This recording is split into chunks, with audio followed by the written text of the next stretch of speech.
Thanks. We are now learning more about the 70-year-old killed in those rushing floodwaters. Jim Sewell was identified this afternoon. He is remembered by so many throughout Wisconsin. Our Jamie Perez spoke with his family and a former colleague who worked by his side for more than 23 years. It shares his story. Eric, it was obviously a very emotional day for family and friends. Even if you didn't know him personally, you probably know his work. He was the senior historic preservation architect working on the state capitol, the first Unitarian church, and so much more. He was also known as an expert in fixing flood-damaged buildings. 13-hour search for a missing man in historic floodwaters. The rushing water in dangerous conditions took Jim Sewell's life. Shock, utter shock. You know, I think everybody has been paying attention to that story because it's such a heartbreaking story. And to learn that it's one of your colleagues, it's very hard. Jim Drager worked alongside Sewell for more than 23 years at Wisconsin's Historical Society. What do you think you are going to miss the most about Jim being gone?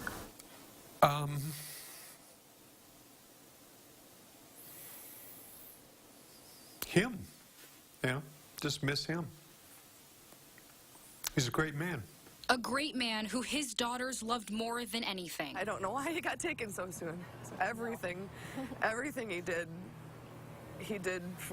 selflessly for everyone else. A man who did anything for anyone, even through his last breath. He helped my uncle and his girlfriend out of the waters, and when he tried to help himself, he got swept away. A tragedy they now have to live with every day, but they still remember the good.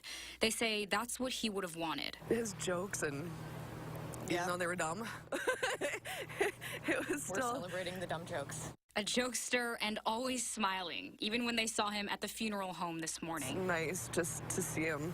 He was even smiling this morning. He really was.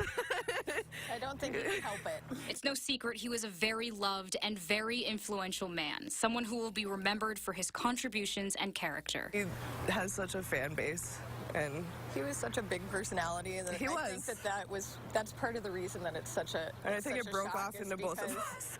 It's because all of a sudden this giant personality, this wonderful person, is just gone. Obviously a very well-liked and well-respected man, both professionally and personally. Jim's family spent the afternoon at the funeral home making arrangements for his funeral, so they're planning for a viewing next Wednesday and the reception next Thursday at the All Saints Church. There's also going to be a full obituary on Sunday and a notice in the paper tomorrow with funeral information.